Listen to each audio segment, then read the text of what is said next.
Correa dio cátedra en la televisión española.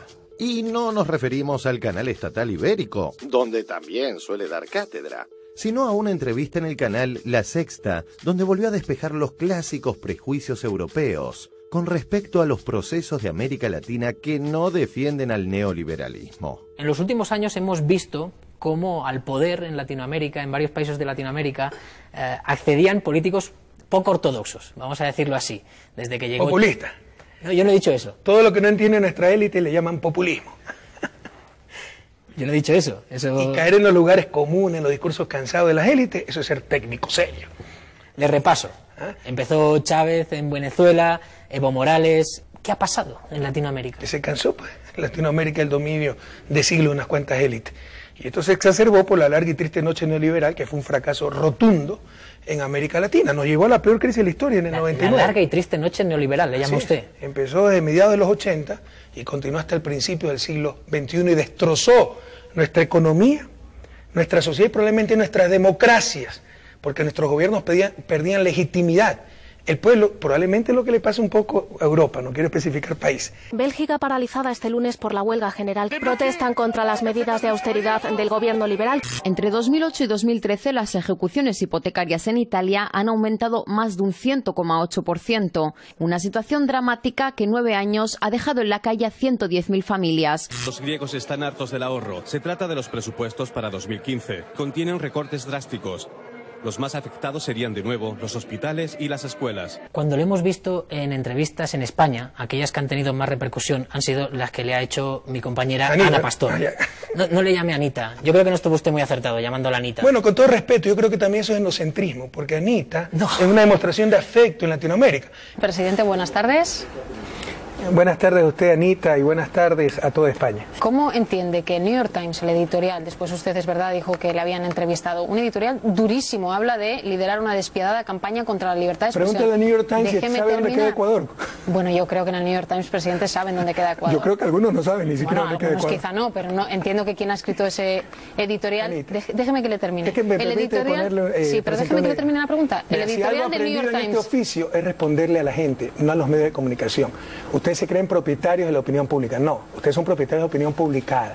La opinión pública es la de nuestros pueblos y a ellos hay que contestarle. Sí, nosotros intentamos ejercer de intermediarios, presidente, por eso le digo... Veces fracasa. Es como cuando me saludan con 2 besos allá, aquí lo podemos malinterpretar, pero jamás se me va a ocurrir aquello. Bueno, ustedes deben también respetar el resto de cultura, ustedes de vez en cuando. No, yo le respeto... Ayudar a entender el mundo, tratar de entender el mundo, no solo... Yo intento entenderle, pero su país, no solo su territorio. Yo creo que si usted le hubiese llamado Ana no hubiese pasado nada, igualmente. Pero bueno... Y aquí si le llamo Anita no pasa tampoco nada, entonces...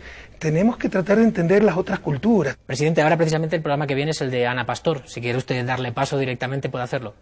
No, Anita, un fuerte abrazo. La esperamos aquí para que conozca Latinoamérica y sienta una democracia vibrante, una libertad de expresión real, libertad plena. Bienvenida a Ecuador. Veo que precisamente usted tiene aquí detrás el retrato de uno de esos líderes, Hugo Chávez, que usted sabe que en Europa, cuando alguien dice algo a favor de Hugo Chávez, se le tiran encima. En cambio usted... ¿Quién? ¿Quién? Quiere decir que no conoce en absoluto Latinoamérica. Primero, más que líder, un queridísimo amigo, un extraordinario ser humano, y tan satanizado como probablemente soy yo, como es Evo Morales, como somos todos los que queremos cambiar la realidad en América Latina. Creo que Hugo Chávez lo fue más satanizado. Probablemente por su temperamento, siempre en defensa de su pueblo. Pero yo le pregunto, ¿qué era Venezuela antes de Hugo Chávez? Ustedes saben que Venezuela durante casi 70 años fue el primer productor de petróleo del mundo. ¿Y qué logró con eso? Las fortunas en Miami, los grandes apartamentos, grandes mansiones. ¿Cómo lo va a querer esa élite?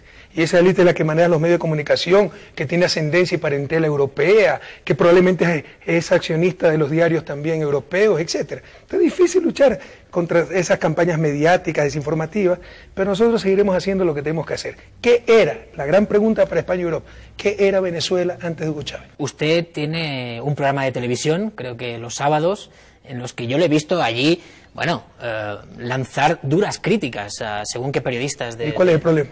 No. Ellos no lanzan duras críticas al gobierno, es que es otra de las cosas, el engreimiento del periodismo, con todo respeto. Se creían por encima el bien y el mal. La libertad de expresión era solo para ellos. ahora también yo tengo libertad de expresión.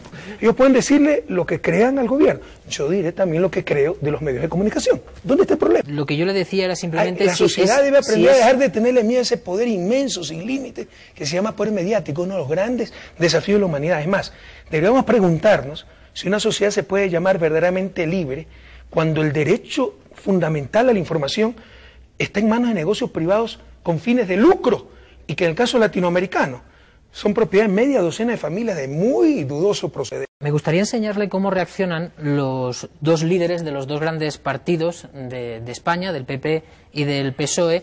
Se dice, no paguemos la deuda pública. Bien, eso queda bien como titular, podemos analizar el titular, pero ¿qué pasaría el día siguiente? Bueno, pues el día siguiente lo que pasaría es que pues la educación pública caería, que la sanidad pública caería. Esto es lo que está proponiendo el populismo precisamente a la ciudadanía. Yo lo que digo es, seamos razonables. Lo que es difícil es gobernar y pagar lo que gastas y no vivir de dinero ajeno. Algunos dicen, bueno, luego pedimos una reestructuración de la deuda. El problema de pedir es que si no pagas, te dejan de dar. Y eso es lo que algunos no han entendido. Si no pagas, te dejan de dar. Lo mismo nos decían a nosotros, nos decían populistas y todo eso. Pero si estoy pagando mucho más de lo que recibo, ¿qué tengo que perder? Y cuidado, no es estafar a nadie, no es falta de seriedad. Pero a mí sí me molesta, con todo respeto, el doble estándar. O sea, decir, oiga, estoy en crisis, reestructúreme la deuda, esperemos un poco para pagarle o no le pago, es gravísimo. Decirle a la gente, deja tu casa, ¿ya?, para que te la quite el banco que te prestó para esa casa sobrevaluada, ¿no?, y ahora te la quita cuando tienes problemas. Eso no hay problema. Que la gente se suicide porque le quitan las casas, eso no hay problema.